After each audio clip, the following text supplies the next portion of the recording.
Hello, property navigators. Today we're going deep on understanding the ins and outs of equity that you need to know to efficiently build a property portfolio. This is more than just the basics and info you won't get anywhere else. We're covering a lot today, but in rapid time, pretty much the contents of a 35-page ebook, so strap yourself in. Chapter 1, Introduction to Property Equity and Taxation. Equity is the portion of your property that you truly own, calculated as the market value of your property minus any loans against it, such as a mortgage. Simply, if your property is valued at $950,000 and you owe $650,000 on your loan, your equity is $300,000 on that property. This represents a financial asset that forms part of your net worth. A smart way to think about equity is it is tax-free money that you can use as a deposit to buy your subsequent properties. And this is why it can be so powerful. If you need $100K as a deposit to buy your next property and you have $100K in equity, you can use that as your deposit. But if you had to save $100K to use as a deposit, you'd have to earn that $100K plus whatever tax you would have paid on that wage. Let's say you were on 30% tax bracket, so it would be $130,000 you'd have to earn. And that's before spending any on your own living expenses. So over time, using equity correctly and strategically can really push you ahead. There's three main ways to build equity. Firstly, by paying down your mortgage. Each mortgage payment typically consists of two parts: the interest payment, which goes to your lender, and the principal payment, which reduces your outstanding loan amount. In the early years of a mortgage, most of the money you pay back goes towards the interest portion of your loan, with a smaller portion reducing the principal. But as time goes on, this ratio shifts, and more of each payment goes towards reducing the principal, allowing more equity to build. This process is known as amortization, which means equity builds slowly at first and then more rapidly as time goes on. This is a very long way to build wealth that provides limited options and a shit ton of interest is paid. The second way to build equity is through the appreciation of your property's value, known as capital growth. If you buy the right property, which is what this channel is all about teaching you, your property's values should rise, increasing your equity without any additional effort. This natural growth is called market growth. If you've been watching our channel for a while, you would know that by purchasing the right property in the right location at the right time is what we call imminent growth, and it can be achieved in 3 years or less instead of waiting that 10 to 30 years. And thirdly, there's manufactured equity. Now, this is also achieved through the appreciation of your property's value, but instead of relying on market growth alone, you might make some improvements that are well strategized. This could be by building an extra bedroom, putting in another bathroom, or doing a renovation, which are basic strategies, but there's certainly a correct way to do it and a formula to follow. There are also more advanced methods. We have 2 videos specifically on each of these strategies, and the link's just down in the description. Chapter 2, Impacts of Investing Poorly. Just remember that while equity can increase, it can also decrease when a market is affected by a downturn. Decreases in property value can lead to reduced equity and, in extreme cases, negative equity, where an investor owes more on a mortgage for the property than what the property is worth. Don't be this guy. Watch more of our videos. Chapter 3, Measuring Equity. Determining an investment's equity is essential for you to make good financial decisions to grow your portfolio quickly. To measure it, you only need 2 pieces of information: the current market value of the property and the remaining balance on any mortgages against it. The 2 best ways to estimate the market value of your property is by 1, getting a professional valuation, literally hiring someone to do the assessment or having your bank's assessor do one, or 2, doing one yourself using CoreLogic's RP data or manually performing one yourself. We've got a whole video on how to do a CMA yourself without any subscription software, and the link for that is just down in the description. Importantly, don't just believe online valuation tools like those on realestate.com, Domain, or propertyvalue.com.au. While these tools do give a range that is sometimes accurate-ish, it is usually pretty broad, and remember, markets move quickly and these tools rely on lag data, which is generally 3 months old. It also takes about 3 months for the portals to be updated with sales data, so be aware of that. And don't just trust what a selling agent tells you what your property is worth. Obviously, when you have a genuine valuation, you can easily find your mortgage balance on your latest mortgage statement or banking app. Chapter 4, the key metrics and calculations for leveraging equity. To figure out the borrowing capacity you may get from leveraging your current equity, I'll teach you 4 calculations today. The calculation of equity, loan-to-value ratio, access, and usable equity. Part A, equity.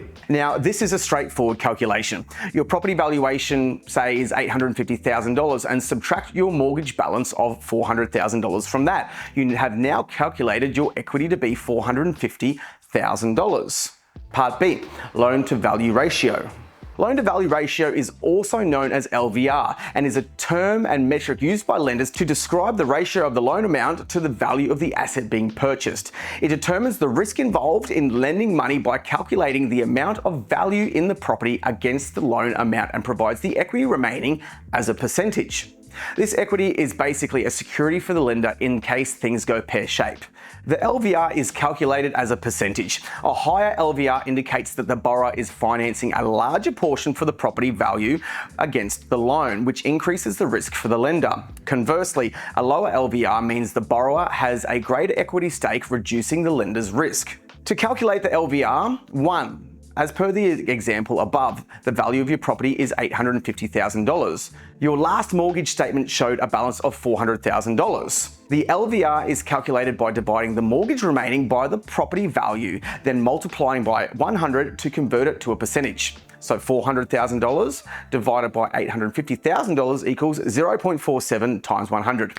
Therefore, you calculate the LVR at 47%. An LVR of less than 80% is typically considered good or favorable, as the borrower has more skin in the game and is taking on more risk through having a substantial equity stake. Generally, if LVR is higher than 80%, then lender's mortgage insurance will be needed. LMI is an insurance policy that protects the lender if the borrower defaults on the loan, and this is paid for by the borrower and is a pretty costly thing. Part C is access. Access simply means how much your bank may be willing to loan you based on the equity example we just calculated. So how much finance you could have access to. To calculate access, you'll need to find the gap between your property value and the LVR limit of the lender. Let's use an 80% LVR on the previous example. So your property value times 80% equals the maximum accessible amount. In the example's case, $850,000 times 80% equals $680,000. For this example, an amount of $680,000 is the maximum access to finance at an 80% LVR rate. Part D, usable equity. Usable equity is the portion of your equity that you can actually use or borrow against. It's calculated by taking the maximum loanable amount at an 80% LVR and subtracting the current mortgage balance from it. Here's how you find it. Maximum access amount minus current mortgage balance equals usable equity. In the example's case, that's $680,000. Take away $400,000 equaling $280,000 of usable equity. This is the amount that you could potentially use to invest in purchasing more properties, assuming the bank approves lending against this equity. Chapter 5, factors influencing property equity. A ton of factors influence your property's equity through capital growth.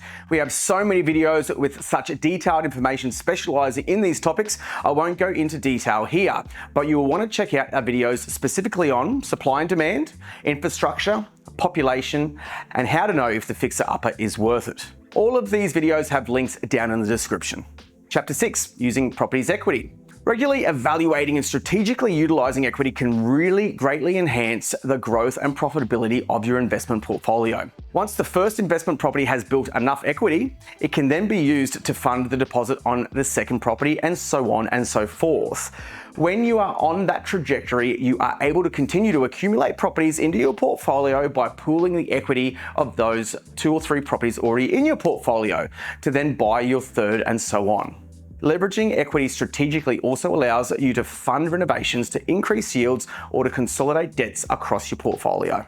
Several options exist for tapping into equity. Equity release loans. An equity release loan, often referred to as a second mortgage, allows investors to borrow a lump sum against their equity. It typically comes in a fixed interest rate and a set repayment term, ranging from 5 to 30 years. Often this is good for using as a deposit on another property. Or we also have lines of credit. A line of credit operates more like a credit card, giving a line of credit that can be drawn upon as when needed.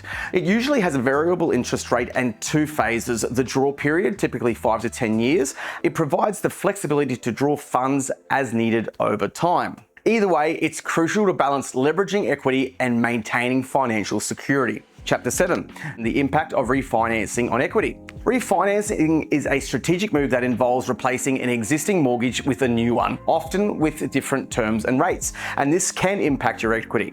Using equity can help you securing a lower interest rate, which can then in turn accelerate equity build-up. Extending your loan term can slow building equity down because more of your money is wasted on interest rather than paying down the total of the loan. Cash out refinancing provides liquidity because you are taking your equity in cash. Not a smart move if you will blow it on having a good time. Reducing your equity to live a lavish life is stupid. Use it to build more wealth, and always consider refinancing costs and long-term financial goals before making a decision. Chapter 8, protecting your equity. Protecting equity, now it sounds bonkers, but hear me out. It is as important as building it. Maintaining adequate property insurances and investing in property maintenance and upgrades is essential in protecting your equity. There you have it, an investor's masterclass in equity. If I've missed something, let me know in the comments below. I would love to know. Until next time, happy property navigating.